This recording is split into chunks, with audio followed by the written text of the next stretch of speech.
এই Facebook, TikTok তারা তাদের যে প্রাইভেসি সেটিংস কিংবা পলিসি গাইডলাইন যেগুলো দিয়ে রাখে, এগুলো একেবারেই তারা নিজেরাই মানে না। তথ্য প্রযুক্তি প্রতিমন্ত্রী জুনাইদ আহমেদ পলক আরও বলেন, আগামী 3 দিনের মধ্যে ফেসবুক, টিকটকের মতো সোশ্যাল মিডিয়াকে চিঠি দিয়ে তাদের নিয়ে আলোচনায় বসব।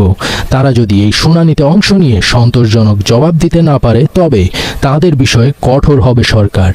প্রতিমন্ত্রী বলেন, ফেসবুক নিজেদের প্রাইভেসি ও পলিসি মানে না। তারা আমাদের দেশের আইন মানছে না, আমাদের ধর্মীয় মূল্যবোধ, অর্থনৈতিক নিরাপত্তা ও শৃঙ্খলা কোনো কিছুকেই সম্মান দেখাচ্ছে না।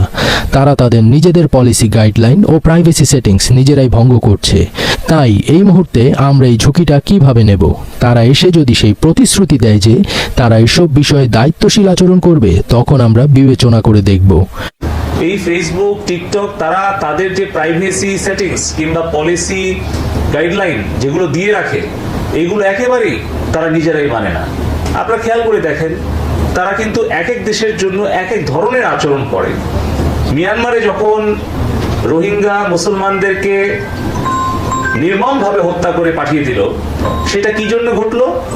একটা মিথ্যা ধর্ষণের কাহিনীটাকে কেন্দ্র করে সেখানে একটা গণহত্যা চালালো মিয়ানমারে। তার প্রেক্ষিতে কিন্তু আজকে প্রায় 12-14 লক্ষ শরণার্থী আমাদের বাংলাদেশে আমাদেরকে আশ্রয় দিতে হয়েছে বছরের পর বছর। আপনারা দেখেছেন যে কিভাবে এই যে ইউক্রেন রাশিয়ার যুদ্ধকে কেন্দ্র করে বিভিন্ন ধরনের অপপ্রচার হচ্ছে, সেই বিষয়ে তাদের এক ধরনের অবস্থান।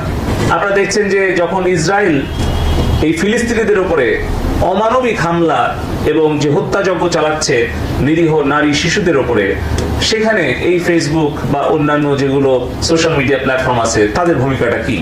তার মানে তারা কিন্তু বিভিন্ন দেশে বিভিন্ন ধরনের ভূমিকা নেয়। অথচ আমরা দেখছি যে আমাদের এখানে যখন র্যাবের গাড়ি ভাঙচুর করছে, পুলিশের গাড়ি ভাঙচুর করছে, পুলিশকে প্রকাশ্যে সন্ত্রাসীরা হত্যা করছে, সেই ছবিগুলো, ভিডিওগুলো ছড়িয়ে দিয়ে উস্কানিকে ছড়িয়ে দেওয়া হচ্ছে, অথচ সেগুলো ব্লক করা হচ্ছে না। যেই গ্রুপগুলো থেকে দেশের বিরুদ্ধে এই ষড়যন্ত্রমূলক তথ্য উপাত্ত ভিডিও, এই ধরনের হত্যাকাণ্ডের ভিডিও, এই ধরনের ভয়ানক, যেগুলো একটা শিশু বা কোনো একজন অসুস্থ রোগী দেখলে তারা কিন্তু ক্ষতিগ্রস্ত হতে পারে মানসিকভাবে, শারীরিকভাবে, সেই কন্টেন্টগুলোকেও আমরা বিটিআরসি থেকে বারবার বলা পরেও ব্লক করছে না, এগুলোকে ছড়িয়ে দিচ্ছে। এমনকি সেই কন্টেন্ট বুস্ট করছে দেশের বাইরে থেকে, লন্ডন থেকে, আমেরিকা থেকে, কানাডা থেকে, অস্ট্রেলিয়া থেকে। তারা কোনো ভূমিকা রাখছে না। তারা ওই বুস্টিং এর পয়সা পাচ্ছে, হাজার হাজার লক্ষ লক্ষ ডলার তারা আয় করছে, আর আমার দেশের জনগণ জীবন দিচ্ছে।